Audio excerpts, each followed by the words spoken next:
hopelessness-nya itu loh. Maksudnya situasi buruk itu one thing. Semua negara akan mempunyai situasi yang buruk in one way or another gitu kan. Akan ada situasi baik, akan ada situasi buruk. Tapi situasi buruk yang tanpa kemungkinan berubah dan kelihatan banget keengganan berubah, itu tuh yang membuat ketar-ketir. Iman adalah melihat kepada realita hari ini, tetapi tidak berhenti kepada apa yang dilihat oleh mata kita. Karena apa? Karena ada begitu banyak possibility dan possibility itu bisa berubah dalam hitungan detik. Lebih pilih mana? Iman tebal, dompet tipis? Atau iman tipis, dompet tebal?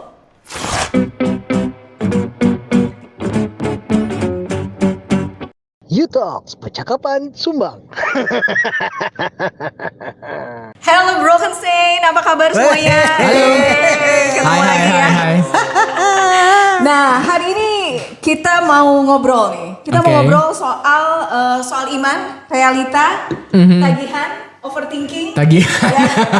Dan hidup yang kadang nggak masuk akal, apalagi kan di negeri Konoha ini ya. Iya, dolar naik pula ya. Minus 5. Anda jangan sembarangan bicara dolar naik, itu tidak berpengaruh terhadap Anda. Tagihan naik gara-gara dolar naik Pak, enak aja. Orang kampung gak mainan dolar. Iya, jangan pernah ngomong dolar. Selat Hormuz jauh dari Selat Jawa, dampaknya kena juga.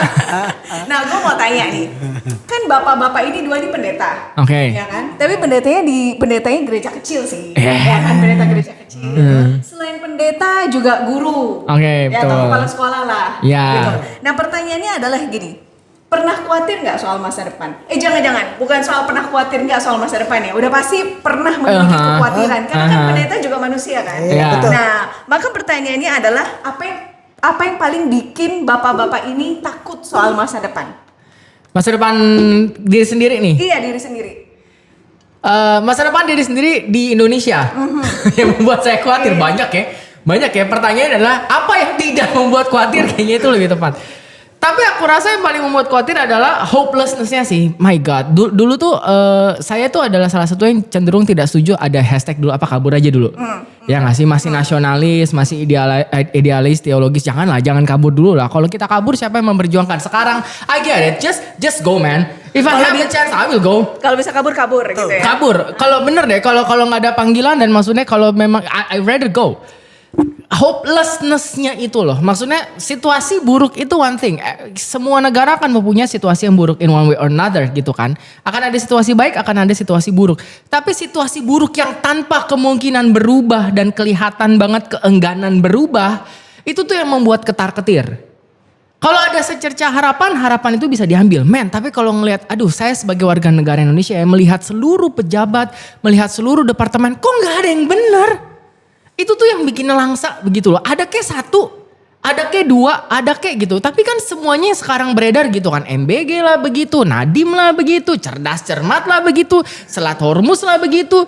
Terus pidatonya presiden yang ngomong dolar gak ada hubungan sama kita. Kan hal kayak gitu yang buat, kita harus melihat kemana begitu. Ke harapan yang harus dipegang model apa? Di rumah punya dolar. Kagak boro-boro dolar, kita pendeta. Makanya hopeless karena ada dolar.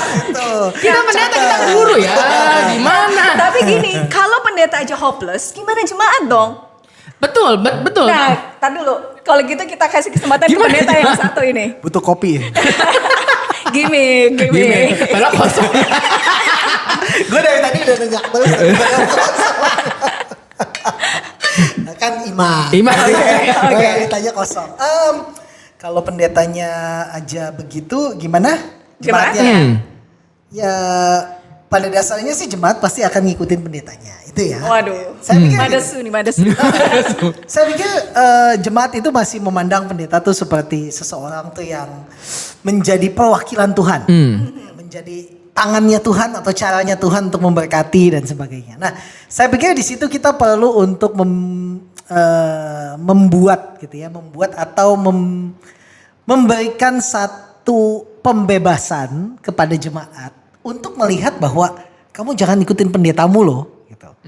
Kamu ikuti Kristus gitu ya. Lewat mana gitu? Apakah lewat pendeta bisa? Kalau soal kerohanian ikutin Kristus lewat pendeta. Kalau cari duit ikutin Kristus lewat mana? Ada begitu banyak orang-orang kaya di dalam Alkitab gitu. Saya pikir gitu.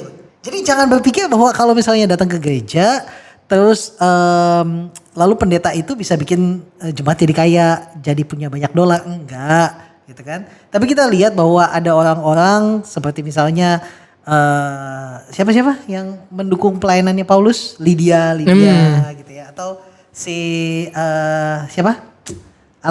Yang membuka rumahnya buat pelayanannya Paulus. Siapa? Febe. Aquila gitu. Aquila sama Priscilla itu kan orang kaya loh gitu kan. Setidaknya belajarlah dari lihatlah contoh-contoh bahwa ada orang-orang yang memang diberikan karunia oleh Tuhan untuk punya sesuatu yang lebih. Kan, ya. Jadi jangan melihat cuma kepada kalau pendeta ngomong A lalu diikutin A gitu kan. Pendetanya miskin diikutin miskinnya. Pendetanya skeptis diikutin skeptisnya. Gitu kan. Pendetanya apa diikutin yang jelek. Lihatlah kepada Kristus dan lihatlah Kristus itu bisa ditemui dalam banyak hal. Lebih daripada hanya sekedar ditemui dalam hanya satu pendeta. Well, I beg to differ a little bit gitu. Maksudnya kayak memang betul bahwa jemaat melihat kepada pendeta dan jemaat, oke, gue hopeless nih. Kalau gue gak bisa melihat kepada pendeta atau kepada Tuhan for hope, ya ngapain gue ngeliat kepada pendeta? Agree, tapi saya rasa tugas saya sebagai pendeta bukan hanya untuk menunjukkan atau memberikan harapan, ayo atau mari optimis kepada berkat. Tapi kadang-kadang yang harus dilakukan gereja atau pendeta adalah memperlihatkan cermin. Ini loh, realitanya tuh begini loh. Ya udahlah, kadang-kadang optimis sama harapan palsu itu kan juga sugesti itu juga, delusi itu juga beda tipis kan. Lebih baik kadang-kadang realitanya pahit, ya udah inilah pahitnya kehidupan. Beginilah yang memang sedang terjadi, jangan tutup mata. Gitu, kalau harus merintih ya merintih, kalau harus marah ya marah gitu. Dan memang sekarang ini politik Indonesia tuh sedang, saya bahkan tidak tahu lagi harus menyebutnya dengan kata apa begitu. Tragis iya, humoris iya gitu. Tuh gak sih kadang-kadang terlalu tragis sampai kamu hanya bisa tertawa melihatnya. Dagelan ya. Kayak dagelan gitu. Kayak kok ini jadi terlalu tidak masuk akal, terlalu di luar nurul sampai jadinya tuh mau ketawa gitu. Seakan-akan ini hal yang hanya bisa dilihat di komedi-komedi saking anehnya, but here it is. Dan kadang-kadang yang dilakukan pendeta adalah membuka mata jemaat dan melihat inilah realitanya. Dan memang kalau kita harus beranjak dari sini, masih gimmick terus. Masih minum dia. Kalau kita harus beranjak dari sini menuju harapan, yuk berjalan bersama-sama. Tapi saya rasa untuk akhirnya serta-merta mari tutupi realita dan buru-buru kepada harapan juga tidak tepat sih. Nah, kalau gitu berarti tadi pendeta juga harus memperlihatkan realita, membuka mata jemaat terhadap realita yang terjadi di kehidupan kita lah, gitu. Nah, kalau gitu di mana fungsi iman? Gitu, kalau kita melihat realita dan realitanya adalah sekarang sedang tidak baik-baik saja, bikin kita cemas, bikin kita takut, gitu ya. Nah, di mana fungsi iman? Apakah akhirnya iman itu sekedar penghiburan atau sebuah alat untuk membuat hidup lebih mudah, atau sugesti, atau bagaimana? Iman tuh menurut saya adalah keberanian untuk menerima realita apa adanya. Kalau kamu kehilangan ya kehilangan. Kan trauma itu terjadi ketika sesuatu besar di luar kapasitas kita menampungnya atau menahannya itu occurred at the same time gitu. Terlalu banyak terjadi sampai meluap. Dan hal pertama dari grieving itu pasti denial. Saya tidak mau menerima ini. Dan iman menurut saya membawa kita kepada terima dulu. Kalau kita beranjak kepada situasi sekarang, ya inilah realitanya. Iman seharusnya membuat kita cukup berani untuk menerima realita bahwa memang kita sedang ada di masa yang sedang sulit. Dari sana, iman akan membawa kita setelah kamu menerima, mari perbaiki. Karena kan tidak mungkin yang hancur dibiarkan hancur. Tapi iman tidak mungkin bekerja dengan kita bilang, ini tidak hancur, ini baik-baik saja. Maaf Pak, sampah tidak bisa jadi McD. Walaupun cara memperbaikinya kabur dulu aja. Atau mungkin itu cara kita menerima ya. Nah, apakah kabur dulu jadi sebuah denial ya? Maybe ya. Tapi memang pada akhirnya menurut saya itu jadi sebuah, oke, kalau saya tidak bisa memperbaiki negara ini, saya bisa memperbaiki diri sendiri. Dan kalau saya tidak bisa bertanggung jawab kepada seluruh negara ini, saya bisa bertanggung jawab kepada hidup saya sendiri. Dan terkadang kan itu menjadi pilihan yang tragis ketika saya harus memilih antara kesejahteraan keluarga saya atau kesejahteraan negara saya. Kalau bisa di saat yang sama, oke. But then again, man, kalau lu ngelihat Nadiem atau lu ngelihat semuanya pejabat yang didakwa dengan dari kacamata kita secara tidak adil, lu berkontribusi kepada negara jadi bahaya. Men, lu belajar tinggi-tinggi, lu bawa semua nasionalisme pulang ke Indonesia untuk memperbaiki. Lu bisa jadi alat politik. Tenang, kita nggak punya dolar, kita nggak berbahaya buat negara. Pendeta gak berbahaya buat negara. Bener kan, itu kan membuat jadi apa ya, talent-talent Indonesia kan jadi nelangsa lah, ngapain gue pulang. Dan pada akhirnya kan dia ditempatkan kepada posisi sulit. Oke, lu harus nasionalis. Men, kalau nasionalis membawa gue masuk ke dalam penjara tanpa ada yang membela, haruskah gue nasionalis? Saya harus bertanggung jawab kepada siapa? Kepada Allah, kepada negara, kepada diri sendiri. Semuanya kan jadi pusing kan? Tapi itulah realitanya, dan tugas kita sebagai pendeta yang melihat ya inilah bagaimana seharusnya. Nah kalau Khotim dia sangat graceful lah ya, gembala saya dan gembala kita. Kamu harus melihat kepada Kristus. It's true, karena toh Yesus naik ke atas kayu salib. Mungkin itu yang mungkin iman akhirnya harus membawa kita kepada realita bahwa gila ngapain gue di sini, kepada pengorbanan Kristus ya maybe. But at the same time bahwa ini pahit dan harus dijalani, bahwa ini salib juga harus ditunjukkan kepada jemaat. Makanya kalau harus merintih, ya merintih saja, man. I cannot even, saya sampai kepada tahap di mana rasanya tuh sudah numb. Kalau melihat situasi negara ini, gue jadi ngomong banyak nih, curhat gue. Cuman saya jadi numb pada ke tahap di mana gue nggak mau peduli lagi deh berita-berita deh. Gue lebih baik tutup sosmed, gue gak mau lagi peduli berita-berita karena semuanya hanya membuat makin hopeless. -5. Cuman kan jadinya apakah jangan-jangan itu justru kalah ya? Saya kan jadi gak peduli, kalau saya jadi gak peduli saya gak mau berjuang memperbaiki gitu. Seakan-akan ya sudah saya tinggalkan saja negara ini terus jadi ruin, kan gak boleh ya, itu sebuah kepengecutan begitu. Sekalipun itu jujur, itu hal yang saya tahu bahwa tidak sepatutnya dan tidak selayaknya. At the same time ada ketakutan bahwa ini kayak podcast ngomong begini aja nih. Siapa yang tahu bahwa saya suatu hari akan didakwa dan di penjara gara-gara ngomong sembarangan. Gak mungkin karena Anda gak punya dolar. Betul. Puji Tuhan saya bukan siapa-siapa. Kalau punya dolar, nah itu dia. Tapi menariknya begini, saya pikirnya gini. Kalau kita ngelihat tentang iman gitu ya. Gue pribadi gue melihat kepada apa yang dicatat oleh di dalam kitab Roma tentang Abraham. Sekalipun tidak ada alasan untuk percaya, Abraham percaya juga gitu ya. Itu saya pikir itu adalah satu pemikiran yang penting banget di dalam keadaan kita yang hari-hari ini. Nggak ada alasan untuk melihat bahwa Indonesia bisa lebih baik. Nggak ada. Yeah. Tapi saya tetap percaya bahwa Tuhan belum selesai. Ya. That's true. Tidak ada alasan untuk percaya bahwa kita bisa punya kehidupan yang lebih baik, kita bisa punya gereja yang lebih besar, kita punya ruang podcast yang lebih mewah, kita bisa punya kopi. Tidak ada alasan untuk percaya, tetapi toh kita bisa tetap percaya tentang hal itu. Nah, jadi kalau misalnya kita lihat bahwa pendeta perlu untuk mengajar jemaatnya bahwa iman adalah melihat kepada realita hari ini, tetapi tidak berhenti kepada apa yang dilihat oleh mata kita. Karena apa? Karena ada begitu banyak possibility dan possibility itu bisa berubah dalam hitungan detik. Yang bahkan kita nggak pernah tahu, one phone call can change your life. One accident can change everything, gitu kan? One small injury itu bisa mengubah segala-galanya. Tahun ini gue belajar banget tentang yang namanya iman dan realita, tentang hal-hal yang ingin gue kerjakan di 2026 ini. Gak ada satupun yang tercapai padahal sudah memasuki bulan Mei. Hanya karena ketika nyokap sakit kemarin. Dan gue pikir bahwa oh wow, ternyata karena satu hal itu ada begitu banyak hal yang menjadi terbengkalai. Ini kayaknya jalannya jadi gak begini. Tetapi kembali lagi bahwa yang gue pegang adalah bahwa sekalipun tidak ada alasan untuk berharap, Timothy berharap juga. Nah jadi kalau misalnya kita melihat pada realita kita hari-hari ini gitu.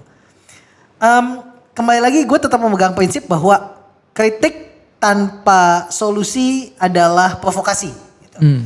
Indonesia sudah diprovokasi nggak cuma oleh para jagoan di media sosial, juga diprovokasi oleh presiden juga gitu kan, dengan mengatakan bahwa orang kampung nggak butuh dolar, nggak belanja pakai dolar gitu. Jadi semuanya udah saling memprovokasi.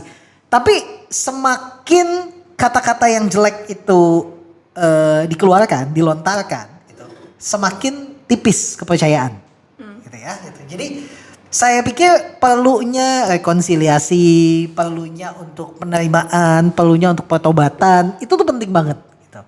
Terutama dari mereka yang memiliki circle of influence, gitu kan ya.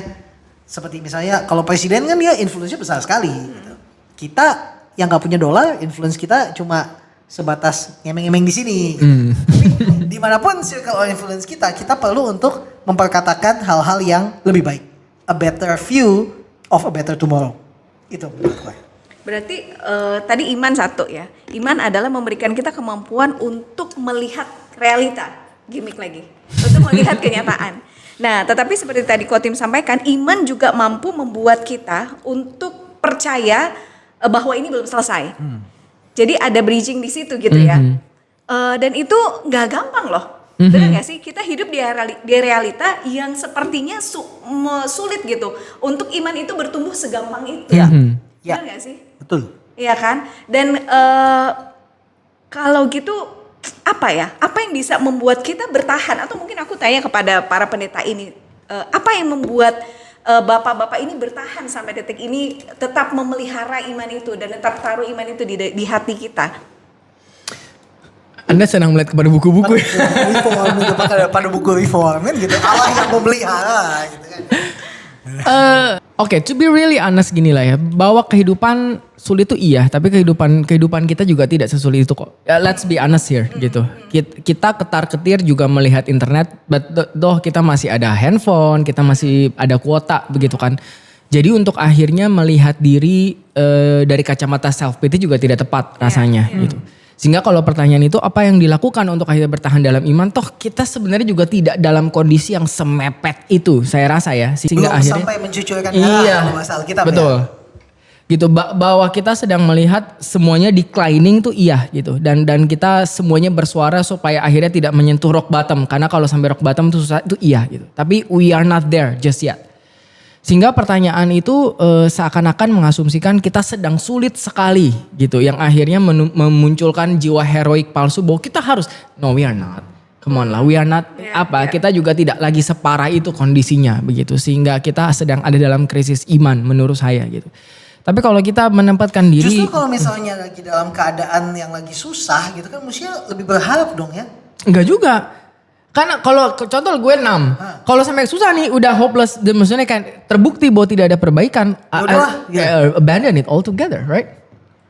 Padahal kalau misalnya orang-orang yang anggaplah yang fundis gitu ya, orang fundis berarti memiliki ke poin plusnya sendiri adalah bahwa ketika keadaan lagi susah lebih cari Tuhan. Iya. Ya sih, dulu kita waktu zaman-zaman tahun 90-an di gereja Pentakosta karismatik, lu makin susah, lu makin harus cari Tuhan.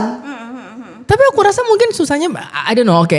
Ini aku gini ya, ada yang namanya susah, ada yang namanya susah. Susah banget. Susah banget. Susahnya kita mencari Tuhan adalah begini, kita masih ada rumah tapi toko lagi sepi. Itu kita cari Tuhan. Kita punya anak-anak masih sekolah, aduh tapi uang sekolah mahal gimana ya gitu. Kita ada masih ada beberapa bisnis, tapi 1 bisnis, 2 bisnis harus dilepas. Itu kita mencari Tuhan. Man, agree. Tapi ada juga susah yang gue kehilangan anak karena kelaparan. Gue kehilangan suami dan hal-hal seperti itu loh. Maksudnya anak saya jadi korban, I don't know, penembakan, pemerkosaan tanpa keadilan. Susah yang seperti itu susah yang sepertinya berharap kepada Allah pun jadi lucu. Karena mana Allah, di mana Allah, betulkah ada keadilan, benarkah ada konsep kebaikan, semuanya dipertanyakan begitu. Jadi menurut saya tidak semua susah harus disamaratakan gitu. Ada susah, ada yang susah. Jadi susah yang mana nih yang kita sedang bicarakan? Kalau misalnya kita bicara tentang faktor ekonomi lah ya gitu. Kita bicara tentang ekonomi dulu nih, misalnya ketika lihat ATM gitu.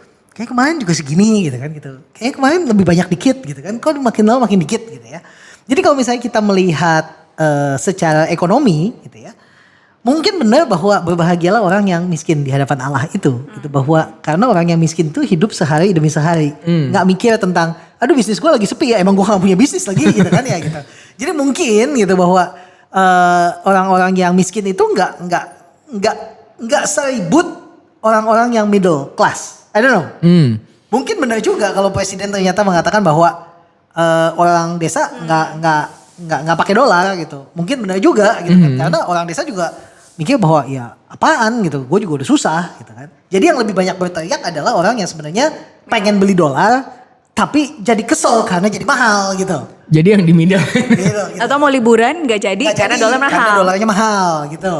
Jadi itu yang lebih banyak teriak gitu. Tapi gue setuju kalau misalnya seandainya realitanya nggak cuma sekedar masalah ekonomi, tapi masalah-masalah psikologis, masalah-masalah kehilangan, masalah-masalah penderitaan yang tiba-tiba tangan yang bisa diangkat tiba-tiba sekarang nggak bisa, udah ngeplek sendiri gitu kan gitu. Nah itu akan susah ya, gue percaya. Nah tapi kalau tadi statement Pastor CJ, berarti kalau gitu iman gak apply to all dong. Artinya kita lihat dulu kadar susahnya seperti apa. Karena memang pada akhirnya ketika iman apply to all enggak? Of course apply to all, tapi dalam level yang seperti apa dan bagaimana memaknai imannya itu berbeda begitu. Maksudnya saya itu pembina remaja, dan ketika saya dulu jadi pembina remaja, anak-anak remaja saya itu adalah dari background yang betul-betul sulit gitu, dari broken home sehingga bayar uang sekolah saja sulit gitu. Sehingga untuk mendorong mereka punya iman itu untuk akhirnya tidak menangis semudah itu karena realitanya berat, you cannot cry in every turn gitu. Itu one thing. Tapi kalau ngeliat anak remaja sekarang yang nangis gara-gara gak punya iPhone, gue tuh melihat bahwa kayaknya terus bilang, di mana Tuhan? Ih, pengen saya tampar. Tampar aja. Nah, tapi gini, apakah dia tidak mempertanyakan Tuhan? Apakah iman tidak berlaku buat dia? Berlaku. But then again jadi pada akhirnya saya sebagai pendeta tuh harus membuka materi dan bilang bahwa, man, penderitaan lu haruskah bahkan disebut sebagai penderitaan ketika kamu punya iPhone 15 dan gak mampu beli iPhone 17 lalu kamu merasa menderita dan butuh iman? Cuman saya kalau ngomong gitu kan jadinya mau salah ya. But then again, I kind of wanna open their eyes to the reality yang di luar pemikiran mereka bahwa ada yang namanya penderitaan yang real begitu. Dan ada yang namanya penderitaan yang tidak haruslah ditangisi. Ya. Nah, kalau akhirnya kita berkata bahwa bagaimana caranya membuat iman kepada orang yang begitu, saya akan lebih cenderung berkata bahwa mungkin iman bagi orang itu adalah toughen up a bit please. Dan please jangan jadi orang yang sebegitu egois sehingga melihat dirimu sempit atau duniamu sempit atau uangmu sempit sesempit itu begitu. Sehingga kamu buta kepada penderitaan yang lain, sehingga kamu melihat ketidakadaan iPhone 17 atau tidak mampu ganti handphone baru secepat mungkin itu sebagai sebuah penderitaan gitu. Maka iman seharusnya jadi pecut untuk membuatmu tidak manja. Apply to all gak? Apply to all, tapi dalam bentuk yang seperti apa pasti berbeda. Saya pikir yang menjadi masalah seringkali adalah ketika kehilangan trust gitu ya, kehilangan atau shakingnya iman gitu ya tentang situasi dan kondisi. Itu didasari karena kepercayaan bahwa dunia ini adalah dunia yang tertutup. Udah, nggak bisa ada tambahan lagi, nggak bisa ada campur tangan lain lagi gitu. Bahwa yang ada di sini ya udah di sini aja. Padahal kan nggak gitu. Kalau menurut gue adalah gue selalu mencoba untuk melihat bahwa dunia adalah dunia yang terbuka. Di sini adalah ada begitu banyak karya Allah yang ada di dalam dunia kita. Dan kalau kita melihatnya seperti itu, maka kita akan melihat bahwa oh iya ya ternyata ini masih bisa berubah gitu. Gue pikir bahwa ada begitu banyak pandangan gitu ya, pandangan mungkin dari orang-orang yang tadi gue bilang gitu, in the middle of something, yang merasa bahwa nggak bisa nih, kalau kayak gini terus nih kita pasti akan semakin parah. Betul, secara matematika iya. Secara matematika orang-orang yang jahat itu harus stop. Korupsi semua harus stop. Segala sesuatu yang nggak membaik, yang nggak membebaskan masyarakat itu harus di stop semuanya. Tapi ingat bahwa apapun itu Tuhan tahu kok, gitu. Apapun yang sedang terjadi di sini Tuhan tahu kok, gitu. Nah, saya berpikir bahwa ketika orang mendengarkan podcast kita, orang tuh perlu untuk melihat bahwa kita tuh bukan orang yang bitter. Itu penting banget gitu ya. Jadi kalau misalnya teman-teman yang nonton podcast berharap bahwa kita tuh hanya untuk menjelek-jelekan, enggak, salah banget itu. We are not bitter people gitu. Karena kita pengen untuk melihat bahwa iman itu it works loh. Faith is really working. Gimana caranya nggak tahu, kapan nggak tahu gitu kan. Kalaupun hari ini saya masih susah ya udah nggak apa-apa, tenang aja, Tuhan tahu kok gitu. Nah itu yang saya pikir lebih penting untuk dipahami dibandingkan dengan kalau orang-orang berpikir bahwa oh ini salahnya si itu gitu. Karena ya udah kalau salahnya dia lalu gimana? Toh kita juga belum bisa bikin apa-apa gitu. Nah kalau gitu ya, kita nih sebagai orang-orang percaya gitu ya. Untuk akhirnya kita tetap bisa memiliki iman, untuk kita tetap menghidupi harapan gitu ya. Berarti ada fungsi gereja sebenarnya di sini. Kita punya komunitas yang namanya gereja. Nah, seringkali mungkin gereja mengajarkan tentang orang tuh siap terima berkat, meminta berkat dari Tuhan gitu ya, mengajarkan berkat gitu ya. Gimana caranya tiga kunci untuk mendapatkan berkat.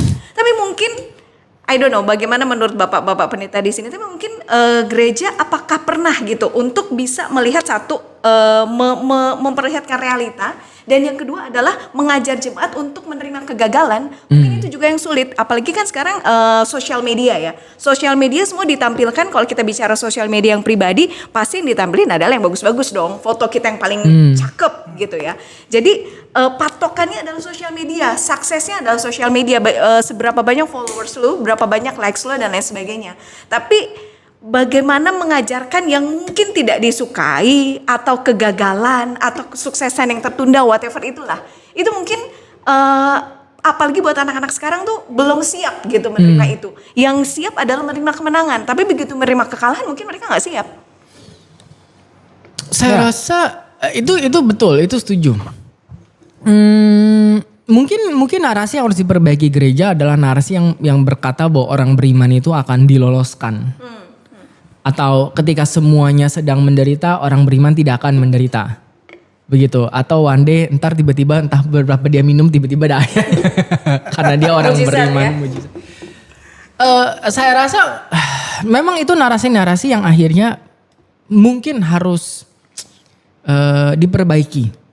Karena akhirnya kita sebagai orang beriman punya narsis rohani yang berpikir bahwa saya memang situasi Indonesia sedang sulit, tapi kita sebagai orang beriman tidak akan kena kayak gitulah. Jadi seperti kita sedang ada dalam bubble perlindungan tutup bungkus darah Yesus yang tidak akan membuat kita bisa kena kepada itu sehingga kita terus ada distance. Ya udahlah, itu terjadi sama negara ini, but it doesn't affect me. Mungkin yang harus diajarkan jemaat adalah no, it affects all. Mungkin merangkul kegagalan atau merangkul penderitaan itu hal yang harus diajarkan. Tidak, ini kena kepada semua. Dan kita tidak bisa memisahkan isu ini dengan kehidupan kita dengan berkata ya udahlah, saya akan kembali kepada pekerjaan saya saja, saya akan kembali kepada dunia bubble saya saja dan tidak usah mementingkan hal itu begitu. Seperti hal yang terjadi kepada saya bahwa gila gue numb dan mungkin gue akan lebih baik retracted myself and I don't wanna care anymore. Mungkin itu hal yang salah gitu. Yang harus diajarkan bahwa you cannot escape this. Bahwa hal yang terjadi kepada orang di sana harus mempengaruhimu dan harus kamu rangkul penderitaan itu sebagai bagian dari. Dan aku setuju bahwa dunia ini bukan closed system di mana Tuhan tidak bisa terlibat di dalamnya. Tapi toh meminta Tuhan terlibat bukan berarti saya hanya berdoa dan biarkan Tuhan turun tangan dari surga. Tidakkah dari kita Tuhan harus terlibat? Ketika kita melihat ada sebuah ketidakadilan yang terjadi, kita tidak boleh apatis dan berkata tugas saya sudah selesai, gue hanya berdoa di balik layar. I think we have to raise a voice. Iya kan? Maksudnya suara kenabian kan salah satunya itu kan. Dan bahwa gereja harus juga menggelorakan bahwa ini salah loh. Terjadi di depan mata salah loh. Dan untuk akhirnya berkata bahwa ini bukan bagian saya. Ya udah, atau akhirnya kalaupun bagian saya hanya berdoa and wish you all the best. Atau bagian saya hanya saya kembali ke bubble saya, ya udah terjadi kepada dia yang tidak beriman. Yang penting saya orang nggak begitu juga kan. Tapi saya harus menyuarakan dan ikut merasakan penderitaan dan ya menderita bersama dan maju bersama gitu. Ini negara bersama gitu, dan tugas iman adalah atau tugas gereja adalah membuka realita itu. Saya rasa karena saya setuju bahwa mungkin dalam kebanyakan gereja, jelas tidak semua gereja. Jelas ada pendeta dan gereja yang sangat melek kepada situasi sosial dan ekonomi dan politik yang sedang berusaha menyuarakan. Tapi mungkin juga ada gereja-gereja yang akhirnya membius jemaat dan berkata begitu kamu masuk semua masalah di depan, ya udah kita masuk ke dalam ibadah rohani yang tujuannya pump up your illusion or delusion that everything is going to be okay gitu. Karena kamu dalam bubble khusus selama kamu memberikan persembahan gitu. Kalau masih ada kayak begitu kan, gerejanya harus bertobat dan jemaatnya harus berubah gitu. I don't think we can do that anymore. Oh iya jelas itu. Tapi tadi pertanyaan Yulia menarik banget gitu ya tentang masalah dunia sosial media gitu ya. Gue jadi ingat bahwa tahun 2003, 2004 lah ya, 2003 atau 2004 tuh gue baca satu buku. Zaman dulu kan kita nggak punya internet lah ya, gitu. Jarang banget lah kita menggunakan internet pada waktu itu. Gue beli buku Satu buku yang nulis itu namanya Billy Lim, seorang pembicara asal Malaysia. Bukunya itu judulnya adalah Berani Gagal. Gitu ya. Nah, buku Berani Gagalnya Billy Lim itu bagus banget. Salah satu buku yang membangun core gue lah, gitu ya. Bahwa manusia itu emang harus berani untuk gagal, gitu. Manusia itu harus diajar tentang kegagalan. Manusia harus tuh bisa menyadari bahwa kegagalan itu adalah hal yang real. Dan untuk menyadari bahwa kalau kamu gagal, pelajarannya adalah kalau kamu gagal di sini, di tempat lain ada orang yang berhasil. Kalau kamu kalah di sini, di sisi lain ada orang yang menang. Kalau Manchester United kalah, maka gitu ya akan ada Arsenal yang menang gitu ya. Gitu. Nah itu selalu seperti itu. Itu yang harus dipahami. Nah sepertinya kalau kita melihat sosial media, anak-anak kita itu diajarin bahwa tidak ada yang namanya kegagalan. Yeah. Yang ada itu adalah hanya keberhasilan from glory to glory. Glory United gitu ya gitu. Nah orang berpikir seperti itu gitu. Sehingga ketika negara tiba-tiba kacau segala sesuatu ya collab, semuanya tuh merasa bahwa harusnya gak begitu. Gak boleh ada -5. Kalau perlu semuanya ditambahin gitu kan gitu. Jadi ya pada akhirnya terlepas dari, kalau gue memandangnya terlepas dari adil atau gak adil gitu. Ya udah kalau misalnya emang dia -5, udah terima aja. Kenapa gue katakan seperti itu? Buktinya dia ketemu Gibran kok. Diajarin debat. public speaking. Gitu ya, gitu kan gitu. In the end adalah gini, there's always a threat gitu ya. There's always a silver lining gitu ya. Di dalam setiap kondisi yang kita nggak pikir bahwa itu akan bisa membukakan kesempatan yang lebih gitu ya. Kalau si anak itu yang dari Pontianak ya, menang hari itu gitu ya, nggak ketemu Gibran dia. Itu aja sih gitu pemikirannya gitu. Jadi kalau gue tuh lebih melihat kepada pernah katanya nggak boleh ngomong tentang anekdot karena buang-buang waktu dan bukan kita gitu. Tapi katanya ada anekdot begini. Ada bapak-bapak gitu. Satu hari naik dia piara kuda gitu. Di Cina kuno nih. Bapak-bapak dia piara kuda, satu hari ada kuda jantan datang. Kudanya bagus banget gitu. Dan orang-orang kampung dan kuda itu masuk ke kandangnya dia. Orang-orang kampung bilang, wah lu laki banget ya gitu kan. Laki banget, oh iya gitu kan. Besokannya anaknya mencoba untuk menaklukkan kuda jantan itu. Anaknya jatuh dari atas kuda, kakinya patah. Lalu orang-orang bilang, lu sial banget lu dengan adanya kuda itu gitu kan. Lalu bapak itu pikir, iya kemarin gue kayaknya kelihatan laki karena dapat kuda. Hari ini kaki anak gue patah, jadi kayaknya gue sial. Ternyata besoknya negara perang. Lalu anak-anak muda semua wajib militer. Tapi karena anaknya kakinya patah, anaknya gak wajib militer. Orang kampung bilang, lu laki banget, anak lu kakinya patah. Jadi gak perlu ikut wajib militer gitu kan. Jadi kalau gue selalu melihat bahwa apapun mau laki atau sial, untung atau sial itu pasti bergantian gitu datangnya. So gak apa-apa, kamu gagal gak apa-apa. Gereja ini kecil gak apa-apa juga. Kok entah kita ngomong tentang perpindahan gereja. Gitu kan, nggak apa-apa segala sesuatu yang terjadi. Kalau gue pribadi gitu ya, anggaplah gue adalah seorang yang anggaplah gue lebih melihat kepada dunia yang terbuka, lebih mencoba untuk memiliki hal yang positif untuk dipikirkan. Kenapa? Karena gini, I've been spending my lifetime untuk doing negative things, untuk thinking negative thoughts. Tapi kalau kamu mau tahu itu ya bahwa negative thoughts itu nggak membawa gue kemana-mana sih, gitu. Capek, lebih capek mah iya. Gitu.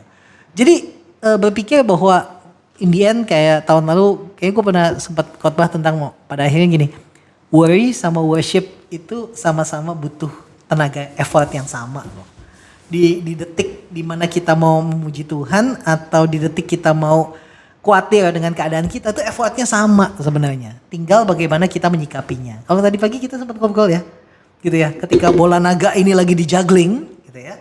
Bola naga ini lagi di juggling di atas kepala kita gitu.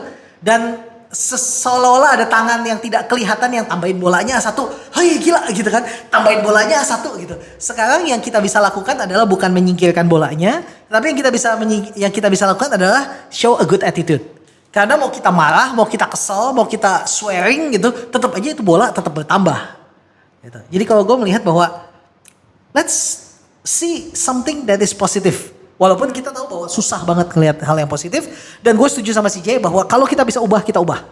Gitu kan? Selama itu ada di dalam lingkaran circle of influence kita, ubah. Gitu kan? Apalagi kalau misalnya lu jadi presiden.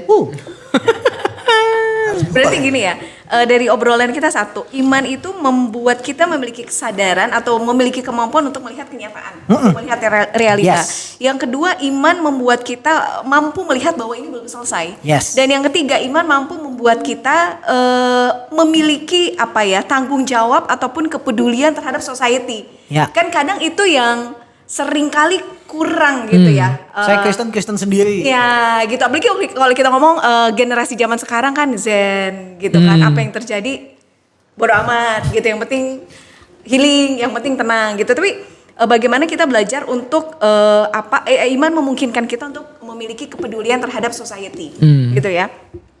Nah, mungkin pertanyaan terakhir ya. Ini cuma karena gini, mungkin orang juga pengen tahu gitu, kalau pendeta gitu, bagaimana sih melihatnya? Lebih pilih mana? Iman tebal, dompet tipis, atau iman tipis, dompet tebal? Dan harus pilih salah satu ya. Ini guyon aja. Iman tebal, dompet tipis, atau dompet tebal, iman tipis. Dulu katanya gue sering ngomong tuh sama Dila gitu ya. Gandhi katanya ada anekdot. Gandhi waktu sekolah, Gandhi itu kan sekolah di Afrika Selatan kan. Itu kan protektorat Inggris pada waktu itu. Lalu karena dia dianggap orang ya kelas mana lah ya, orang dari India sana gitu. Lalu dosen, dia kan so pintar nih anak nih di kelas. Dosennya kesel banget sama dia. Dosennya tanya gini, kalau lu disuruh pilih hikmat, kebijaksanaan, pengetahuan, atau duit sekantong, lu pilih mana? Kata Gandhi, gue pilih duit sekantong. Dia bilang gitu. Kenapa lu pilih duit sekantong? Dia bilang, saya pilih duit sekantong. Lalu si dosennya bilang gini, dasar orang kayak lu emang udah kayak gitu semuanya. Kalau gue pilih pengetahuan dan hikmat. Terus kata Gandhi bilang gini, Pak, saya pilih yang saya nggak punya. Ini kalau ditanya pilih iman apa pilih duit, saya pilih duit gitu ya. Kenapa? Karena imanku itu di tangan Tuhan. Itu tidak menjawab pertanyaan sebenarnya. Itu lagi-lagi dia buat pilihan baru. Ini pendeta sekali. Betul. Tapi kalau aku gini, saya mungkin agak klise, but I choose the first one. Saya pendeta, duit tipis itu sudah pernah saya alami, duit ada itu. Sampai sekarang. Duit ada itu juga pernah, duit tipis lagi juga pernah. Honestly, betul gitu. Dan maksudnya saya adalah pendeta yang jalur apa ya? Jalur klasik, betul-betul yang oke, lu kalau masuk pendeta lu harus hilangkan uang gitu. It's true. Berarti masih. pendeta kejadian atau keluaran nih kalau kayak gini nih? Dulu kan ada tuh anekdot itu Iya, kejadian keluaran kan? Keluaran ya. Tapi bener-bener itu kubawa gitu. Itu kubawa sampai everybody knows me, tahu bahwa aku sampai umur 30 tuh aku gak ada rekening bank. Kenapa? Simply as I don't have any money to put it. Bener, lu gak ada rekening bank, kenapa? Gak ada duitnya, mau buat rekening bank juga itu tutup 3 bulan. Bukan soal kapitalisnya, bukan ya? Bukan soal itu gitu. But though aku hidup juga gitu, that much it's true gitu. Bahkan ada teman-teman bilang hidup lu enak ya, without them knowing bahwa hidupku tuh betul-betul gak ada uangnya gitu. Jadi sebagai orang yang sudah mengalami, I choose the first one. Dalam hal ini aku betul-betul percaya bahwa Tuhan memelihara. Tentu aku tidak melepaskan tanggung jawab. Saya bukan orang malas, saya bukan orang yang tidak bekerja, saya bukan orang yang tidak memikirkan masa depan, saya bukan orang yang menggantungkan hidup kepada orang lain. I do my work, I do my due diligence. But then again, I know this line of calling mengharuskan aku tuh melepaskan keinginan untuk kaya itu dan semuanya begitu. So semua prinsip yang selalu kupegang adalah aku harus semakin kecil, Allah harus semakin besar, lu terima gratis, lu beri gratis still. Wow. Luar biasa. Wah. Dan karena I don't speak for anybody, tapi karena saya sudah menjalani itu, I know for sure that God will take care of me, so I choose the first one still. Nah kalau saya sih saya bekerja justru untuk cari duit sehingga saya nggak mencari duit ketika saya menjadi pendeta gitu ya.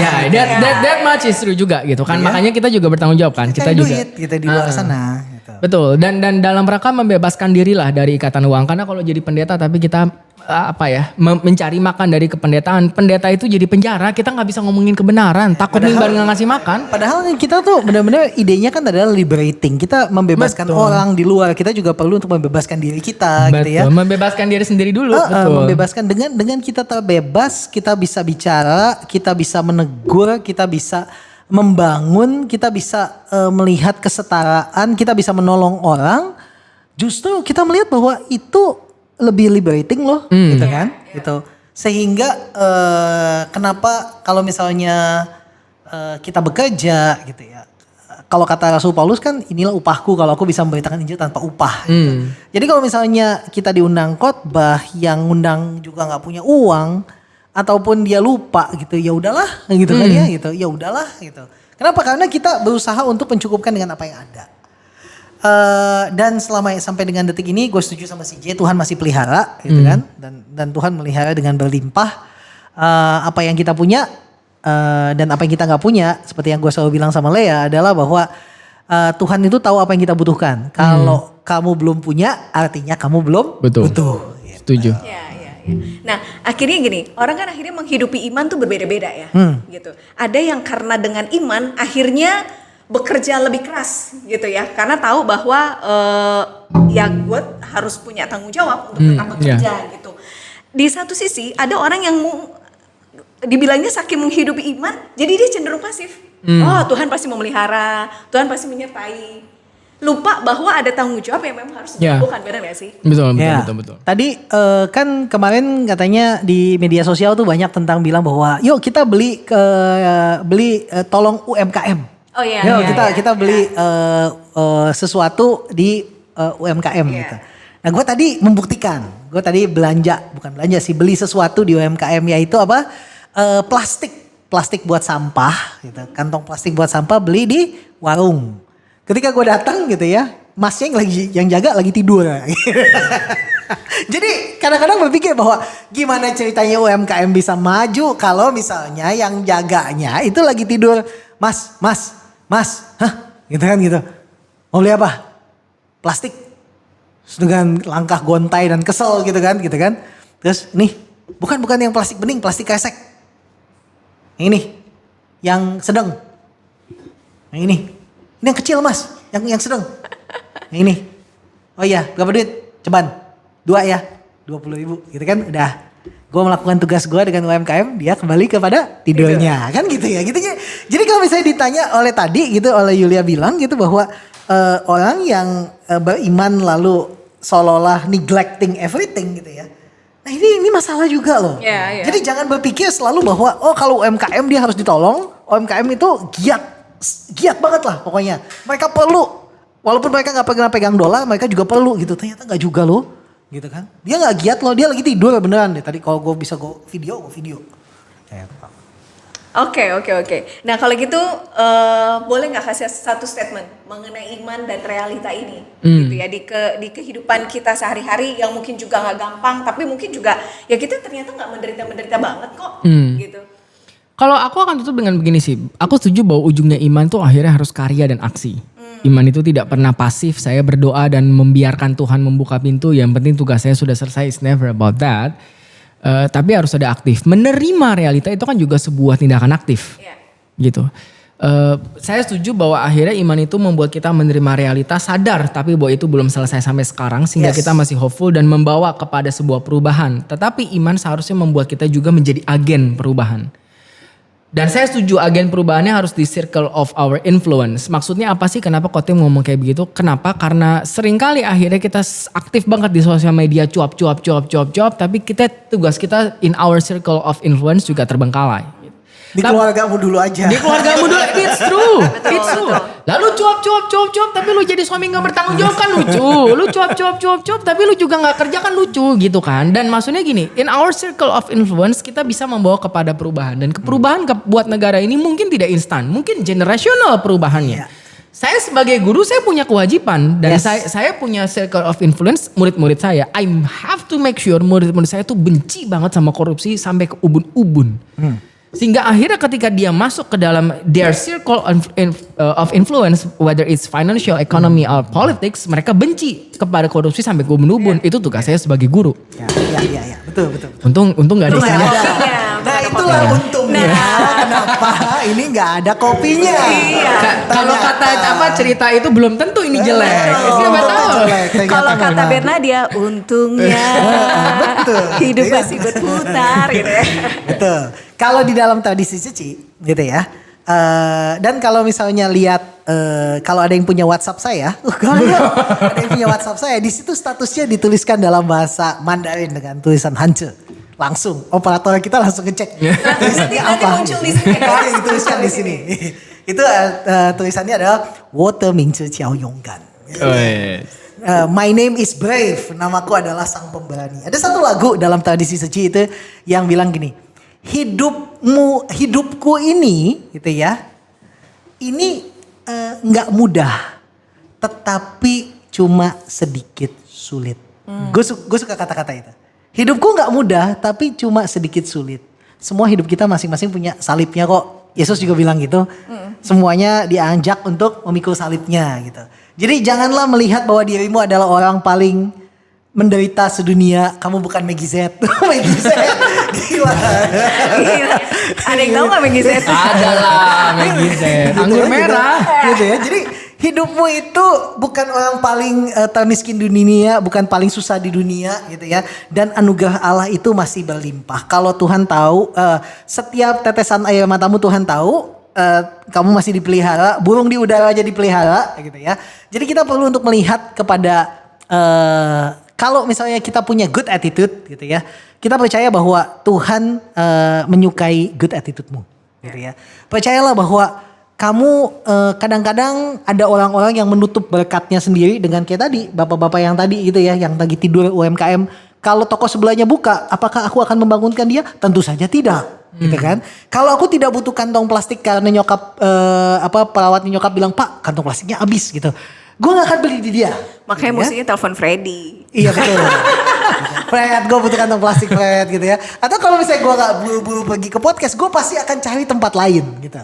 Jadi ada orang-orang yang menutup pintu berkatnya sendiri dengan bad attitude-nya, malas, gak bisa kerja sama dengan orang lain, quarreling, unkooperatif, tidak kooperatif dan sebagainya. Come on.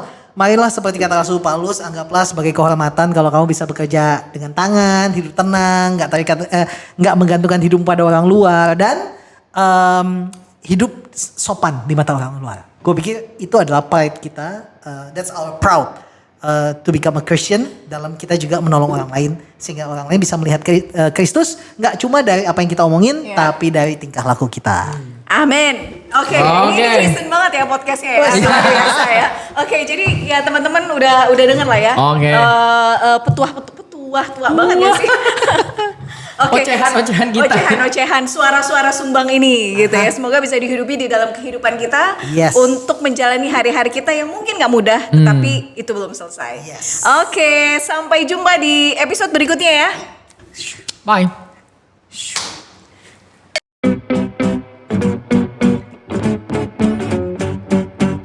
You Talks, percakapan sumbang.